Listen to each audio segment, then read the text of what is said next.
How's it going, everybody? Doing a drink review here today and a 90s music video ramble request vid here today. I'm going to start off with the drink review, obviously, then I'll get into the ramble, but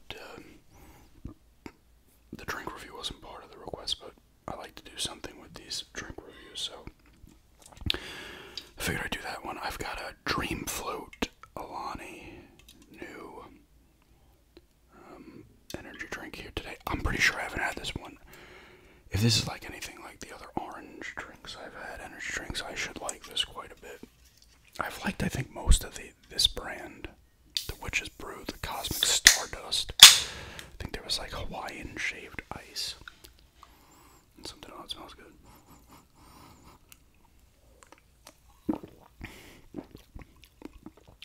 Okay, yeah.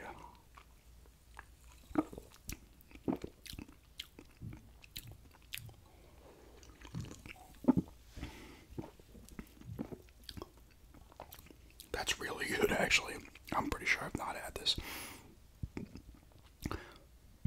This really does that orange cream flavor really well. Like, it's really creamy. It does have that kind of, it says Dream Float, it does have that kind of almost float feeling, you know, that you'll see on, you know, like a root beer float type thing, taste.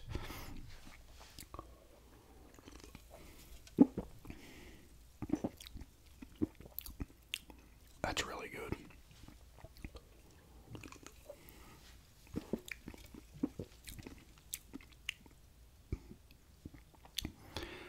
Like, legitimately, that is really good. I like this one.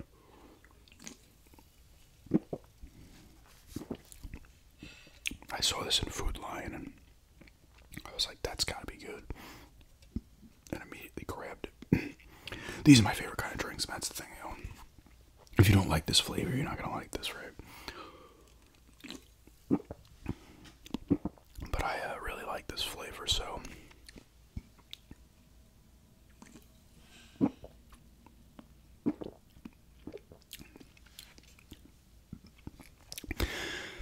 The other, I'm trying to think if I like this one more than the other orange cream ones. I think Rain, I had the Rain one. Ghost has one I liked. Because this one has more of a creamy, like, float type taste to it. Like if you were getting root beer float or whatever kind of float.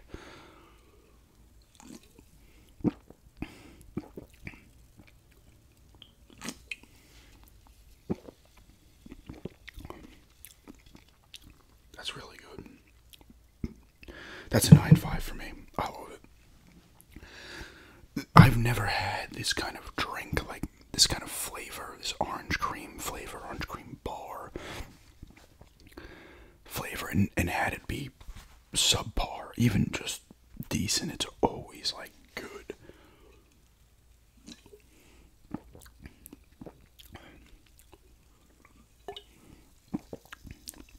That one's really good. 9.5 on that. If you like orange cream float type flavors, orange float, you know, soda float, whatever they call it, get this drink. It's that good. 9.5 on that. That's really good. I'll finish this up. Oh, excuse me.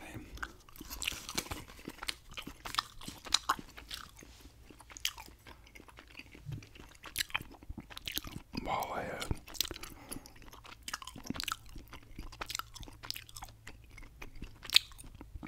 start this Ramble 90s music this time. This is a request again. Like the 80s music one was. Just don't ask me to do a 2000s or beyond, because I'm just not gonna know. I don't know enough of the newer bands that have appeared. 2000s some, but not enough. 80s and 90s is kind of my wheelhouse. I mean, I could sit here and say 70s. I obviously wasn't alive. I was born in 79, halfway through 79, but I was not a kid or a teenager or an adult in the 70s. I listened to a lot of that music, but I'm not. I could do a 70s music ramble just based on the bands, but not being alive at the time. exist yet.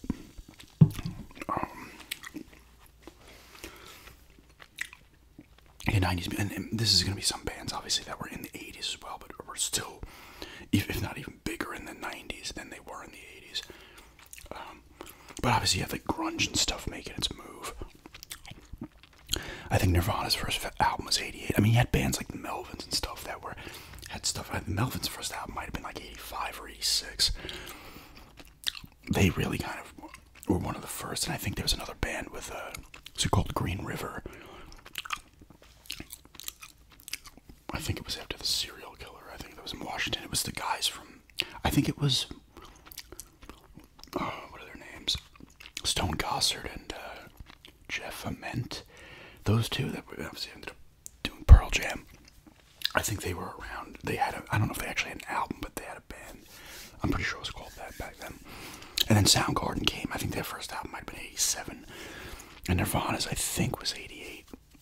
Maybe it was 89. It was Bleach 88 or 89. I mean, even, well, no. I think Facelift came out in 90. And Pearl Jam's debut album was it 91 or 92? I don't know. Anyway, those bands all got massive in the 90s. And I like those bands. I mean, Alice in Chains is always going to be one of my tops. They're probably my favorite of that band. And they don't even, and Alice in Chains honestly doesn't even have some of their stuff does. I take that back. They were a little more metal to me. But songs like Grind and like certain, I'd almost put some of their songs as like sludge metal, especially on Dirt. But like Grind is almost like a very grungy song to me. Some of their stuff had a very grungy feel, but I think they also were like more, I think they had a lot of metal stuff, at least to me. But either way, I loved it. And then they had the mellower stuff with Jar of Flies and Sap, the two. I always just combine those two in my head as an album. I think Jar of Flies was 7 songs and Sap was like 4. They're both EPs. Right, EP is the short one? I don't know. Soundgarden's fantastic. Soundgarden, like, the funny thing is the name of their band actually matches their music. Like, they sound like a Soundgarden. Like, that's just, to me, like, I don't know. A ton of great sounds. Haunting lyrics, obviously, from Chris Cornell, which obviously, I mean, he's telegraphing. I mean, what was to come for him if you listen to his lyrics, even in Audio Slave as well. But they were fantastic. In terms of, like, talent-wise, I think, I don't know, actually, Alice in Chains is super talented, too, but Soundgarden's up there for me, too. Pearl Jam, I really enjoyed their first 2 albums, 10 and Verse, but I started to lose interest in them. Nirvana's a band, I've talked about this, I think I talked about this in my own Probably Opinions videos. I think they were overrated. I think they were overrated even before Kurt Cobain died, and then he died. They might as well have been considered the best band in the history of music for a period of time in the 90s. But in my opinion, they had the grungiest sound. And Melvins as well, though. And Melvins obviously predated them. I want to say, I think I was listening to like a Buzz Osborne thing on YouTube. I think like Kurt Cobain actually tried out for the Melvins or something, but he was like, I forget what it was. He was good friends with them, I guess.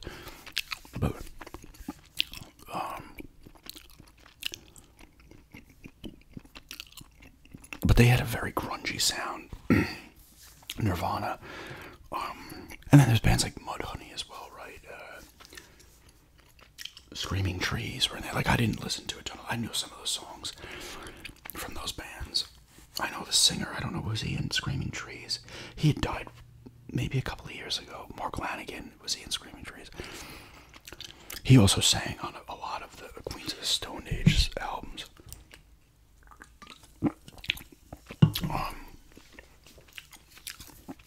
But I did like some Nirvana stuff, and Kurt Cobain was a hell of a songwriter.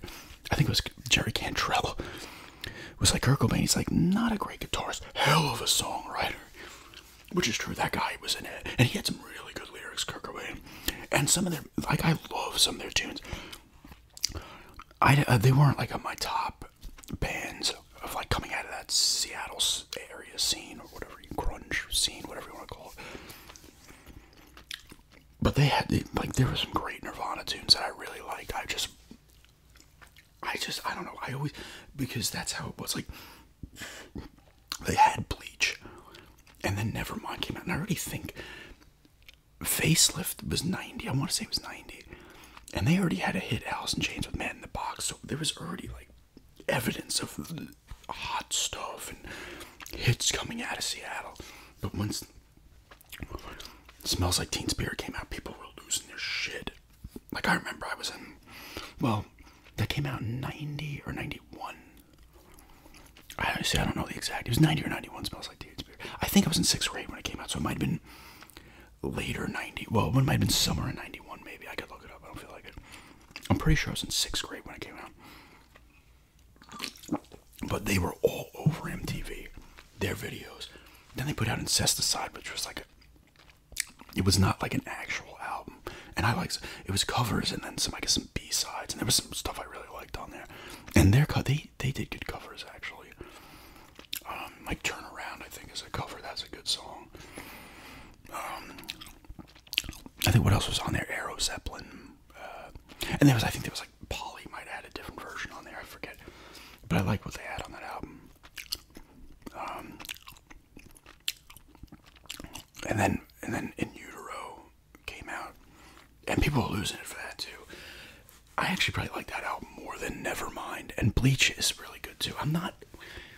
I don't know every one of their tunes. Like, I could probably recognize them all, but name them all. It's like, but In Utero had a lot of Penny Royalties. Probably, it's got to be a top. Might be my favorite song by them. But that was a great album. I mean, but it just they were so overrated even when he was alive, and then he died, and somehow it launched to another level of being overrated. Not to any of their faults, right? Look, the media, MTV, whoever, everybody's gonna latch onto it today, right? Some dick is hard, everybody jumps on the fucking thing, right? That was the one. Although Pearl Jam was massively popular too, actually. I mean, in fact, they probably might have been more popular. In my opinion, you could actually argue they might be a bit overrated too. But they're both great bands. Like, even though I started losing interest in Pearl Jam fairly quickly, I'm not denying the talent of the band. Same thing with Tool, that came out in the 90s. Or, yeah, right, what was the one before Undertow? And that was an unpopular band. I'm not a fan of Tool. I like some of their tunes. I'll never deny the talent of the band. I just never could get into them. I like Perfect Circle more than Tool. And that's not to say that Tool is more talented, but I just like Perfect Circle more. But Tool came out, that was another, they had those videos. I think the guitarist, what's his name, Adam Jones, was like, he did work on like movies and stuff, and like the effects department and stuff like that. He'd make the models, I guess, in the clay things on like big movies like T2, I think, Jurassic Park, some horror movies and stuff. And he had those movies, like those videos for like sober. I was like, oh god, I can't. I'm gonna start having nightmares of this shit. I'll never deny their talent, but I could never get into them. I do like some of their tunes quite a bit, but I don't know. My friends like love Tool, like, and a lot of people love Tool. Like, dude, like, if you say Tool sucks, they'll like kill you. I'm just saying, I'm half joking. I think there was a video. What was the last album they put out called Fear Inoculum? And someone made a video, just like a joking video. Everybody's like, yeah, the new album's incredible. Some guy's like, I guess it's alright, and they all look at him, they like attack him. Rage Against the Machine popped around. I think their first album was 92, like 90 to like 95. You were seeing albums come out from every angle, and I don't know enough about like, the rap stuff and shit. I know what Wu-Tang Clan had to be around right then, Cypress Hill, Dr. Dre obviously appeared as Snoop Dogg, and these people were, I think, well, Dr. Dre was, I'm not gonna, he was doing stuff before, but I don't know I don't want to just really start really messing things up and being like, this guy was in this band and this did this person. But there was huge stuff coming from every genre of music back then. I guess there is all the time, right? metal was still going. Metallica put out the Black Album, and I think that was that 91 or... I love the Black Album. It's my favorite Metallica album. People be like, what? I just love that album because, and I understand, man, it's obviously overplayed, some of the other ones, but you like the stuff that doesn't get overplayed, like God That Failed, Struggle Within, Don't Tread on Me, Through the Never, are just awesome. Sad But True is just a shit-kicking riff. Wherever I May Roam is a great tune. That's probably the best, at least my favorite of the radio songs they had. Unforgiven's great.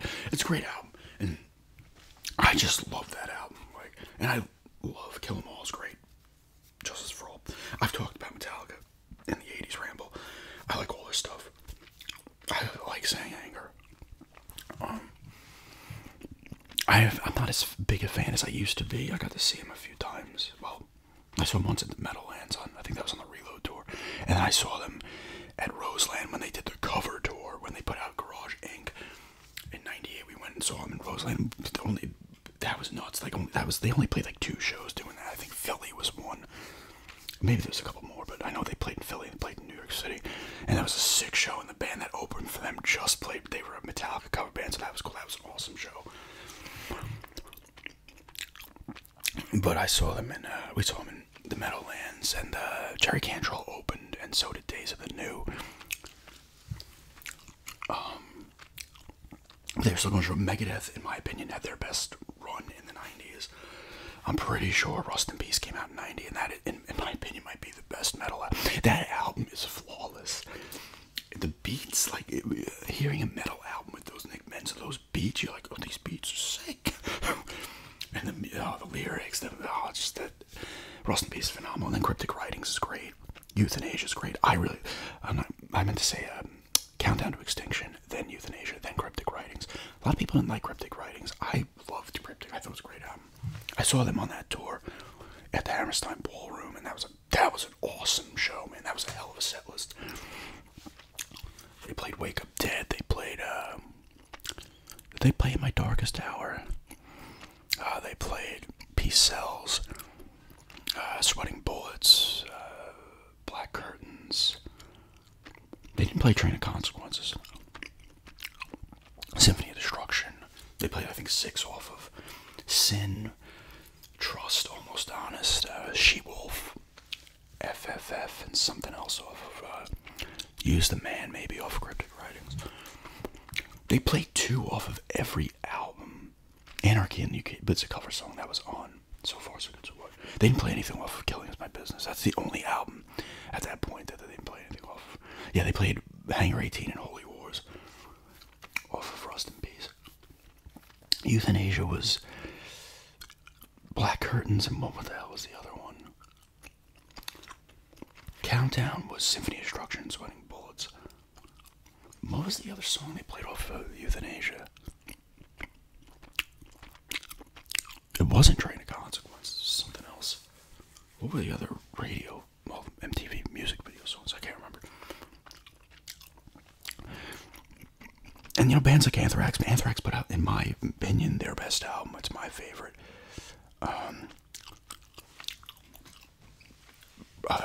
Sound of White Noise. Awesome. That was the first album with John Bush.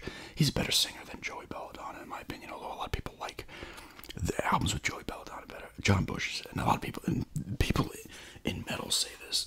Like, that guy might be the best metal singer. He's got such a great voice, John Bush. That's just an awesome album. They had a couple other ones too. I think Stomp 442 and something else. They might have been one. When did Sound of White Noise, I think, came out in 93. Like I said, Rage Against the Machine. I'm gonna be all over the place here. What was their first album called? Did it have a name, or was it just self-titled? Then all their albums came out in the 90s. I think 99 was Battle of Los Angeles. Evil Empire was the second one. I like Rage. Love the lyrics. And most of the stuff. And you know, some of that, you know, the thing I will say, some of the riffs, and they had a great, like, Brad Wilkin, he's the drummer, right? I forget the bassist name. I forget some of these people's names. Tom Morello and Zach Del Rocha was the singer. Tom Morello's the guitarist. They went and did Audio Slave, minus Zach Del Rocha. They're a great rhythm section. Brad Wilkin, and I think Brad Wilk is a drummer, right? Bass and drummers are awesome. Helmet, I mean, Helmet, come on. I love Helmet. They're one of my top bands, even though I'm not into them as much as I was.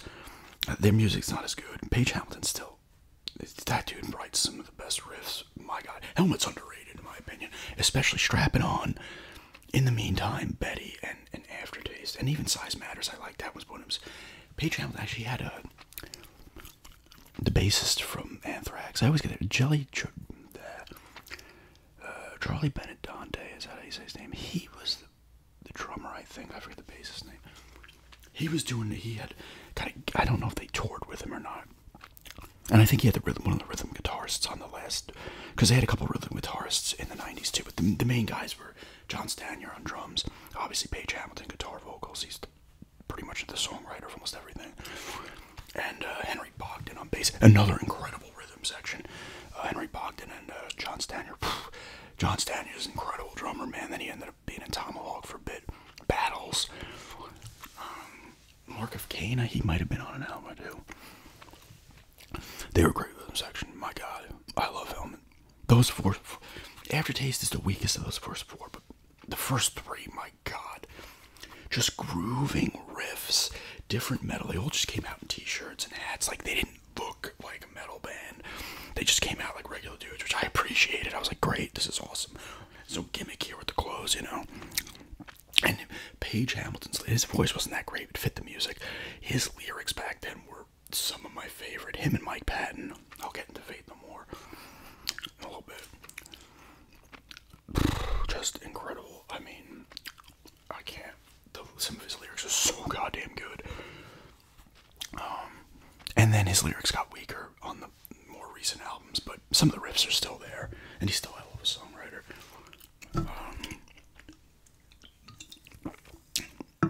9 Inch Nails, their first album might have been 89. Pretty Hate Machine, I don't know. But he was obviously the 90s. Love 9 Inch Nails. Not as much as Ministry. I like Ministry more than 9 Inch Nails. I always will. But Pretty Hate Machine's a fantastic album. Broken, even though it's like 6 tunes. It's great.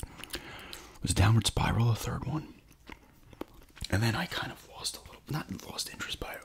They had an album called With Teeth, right? And he's had a bunch more over the years.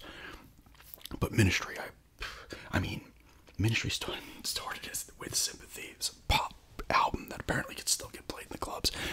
And Al Jurgensen is like, I would have done anything for money back then, the producers, whatever. And then Twitch, you start to hear the change, and then Land of Rape and Honey, and A Mind is a Terrible Thing to Taste are just industrial masterpieces. Holy shit, they're so good. And there's a Psalm 69 album, which comes out in the 90s. Actually, I don't know if Mind is a Terrible Thing to Taste was 89 or 90. It might have been 89. Either way, they had that. That was their biggest album, Psalm 69. Scarecrow's on there. Hero, NWO. TV2 is on that one. Psalm 69. What else is on there? I can't remember all the names, song names. Connect to Goddamn. What's the name of that song? Connect to Goddamn God. July 3 I mean, that music, some of their albums are just so in your face. Like, it's almost, it sounds like an insult, but some of it's just like noise where you're just like, it's like an experience. You have to be in a mood to listen to some of the albums by Ministry, because you will hate it if you're not in the mood, especially later ones, because he had Paul Barker until, I can't say the name, Animatasum, I forget the name. I didn't like that album that much. Then he left, and I'll admit, they turned into more of a thrashy band, and I still like Houses of the Mole, Rio, Grand Blood, and, there's a third one, I think, during that time period. I forget what it's called. And he's had a few more after that, but I kind of haven't listened as much, but I really did like some of those thrash ones. He had another band that's like Helmet. They used to have a rivalry. What was the name of their fucking band? Oh God, I can't remember the name of the band. Oh, I'm gonna have to look them up. But they had a rivalry with Helmet. They had the same kind of stop-go sound in their music. What's the guy's name? Why can't I remember I gotta look it up now. Victor something, was that his name? Why can't I remember the name of that? Prong. The name of the band is Prong. think his name was Tommy Victor. I think his name was. They had a little bit of a rivalry back then. I don't think that. I think they're fine with each other now. But he was on a couple of Ministry albums, and you could hear it in there. And obviously, Al Jurgensen's the main guy writing this thing. He's got some good lyrics too, but he got a little too political during that era too, and he still is. And I didn't mind some of it, but sometimes it gets a little annoying. It's like, okay, dude, enough.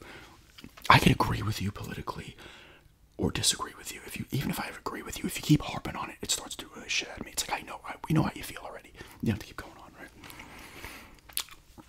But those are good albums, and then I started to lose interest. Filth Pig is another fan. That's like sludge metal to a T. Incredible. It's such a good album. It kind of got shit on. So Dark Side of the Spoon is a good album too. But I love Ministry. Red Hot Chili Peppers were booming in the 90s. They were around the 80s, obviously, but then Blood Sugar Sex Magic came out, and they freaking turned into like a stadium band. And they had One Hot Minute. What's his name left? The original guitarist died, and I think that's what Anthony Kiedis wrote Under the Bridge about, right?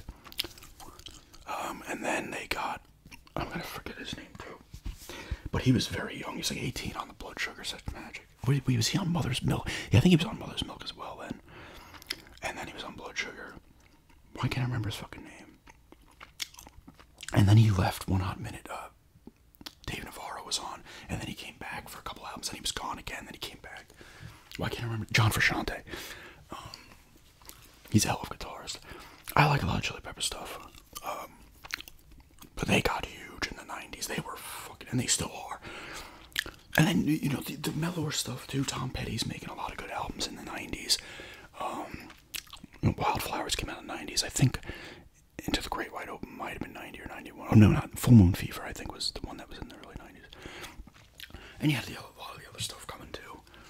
You know, Van Halen was still did a couple of things here in the 90s as well, but I'm kind of focusing on like the stuff that I really like. Faith No More, obviously. I love Faith No More. They're a top band for me. Patton's incredible, but it's not just that, because even the albums before Patton in the 80s were great. Real Thing comes out in 89. Then Angel Dust comes out, and you're like, fuck yes, this is incredible. King for a Day, Fool for a Lifetime is incredible. I like Album of the Year. And then they broke up and came back later with the Soul Invictus, I think the name of the album was. Every album was like different, you know, especially Introduce Yourself and Real Thing were similar. But Angel Dust and then King for a Day, like, it changed up. Patton's lyrics are great. Obviously, we know his vocal range. Guys like him, Maynard, incredible range. And Patton and Mr. Bungle in the 90s, which is awesome. And then he had Tomahawk, and Peeping Tom came later, and another 1,000 bands. Phantomos, which was Buzz Osborne, him. I think Trevor Dunn might have been in there, and Dave Lombardo from Slayer.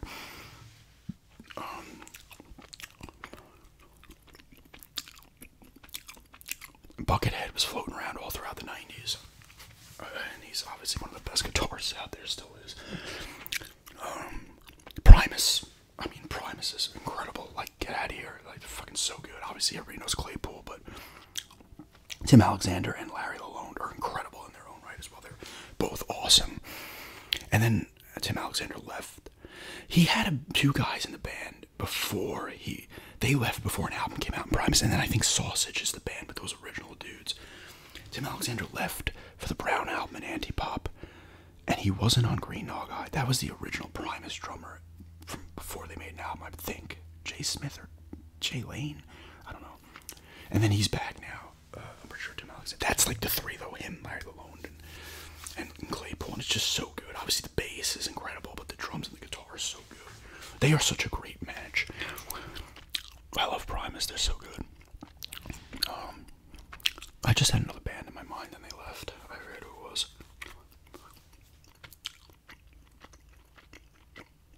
Oh, Caius. Caius is another band that was like stoner metal. That was Josh Homme's first band. And they had some good stuff. Like, they have some good stoner groove metal. Like, not metal. I guess it is kind of metalish. Green Machine, right? Demon Cleaner, which I'm pretty sure Tool covers. That's a great tune. 1 Inch Man. There's a bunch of shit. And then he went on to Queens of the Stone Age, which I think their first album was in 2000. But he had other guys who were in Caius, like Nick. I don't know how to say his last name. Olivieri. I don't know. And he had a couple other guys coming in. Obviously, Dave Grohl was on an album and stuff. It was kind of a rotating band outside of Josh Homme. And Ozzy was putting out albums in the 90s, a couple of albums I think he had in the 90s. Like I said, I missed a lot of stuff, but I wanted to kind of touch on the stuff that I really liked. I feel like I'm definitely missing some bands, obviously, but I'm going to have to cut this in a minute or two because I got to pee. From the energy drink. These energy drinks make me pee like 9,000 times. There's a couple of, I'm trying to think of some other bands I've forgotten. Liz Phair. I actually had the one Liz Phair album. One of them. And there was other stuff, right? L7. Like I said, I didn't listen to all of it. But those are the bands I kind of wanted to talk about because those are like the ones I really liked. That's when I started getting to my wheelhouse. And Pantera, obviously, Pantera as well became a massive thing in the 90s also. Pretty sure Cowboys from Hell was 90. They had a couple glam albums before that. And then Cowboys from Hell, incredible, Far Beyond Driven. The Great Southern the Great Southern Trendkill was, I'm pretty sure, was in the late 90s. What was the other one? Vulgar Display of Power. Great. I mean, Dimebag had such a unique sound. He was awesome.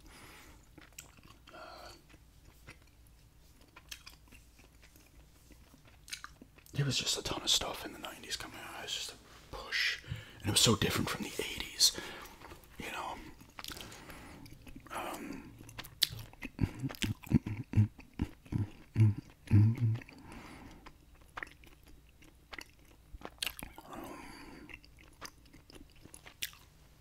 So I'm missing a bunch, but you know what? It was an 80s. I rambled about specific bands, a decent amount of bands.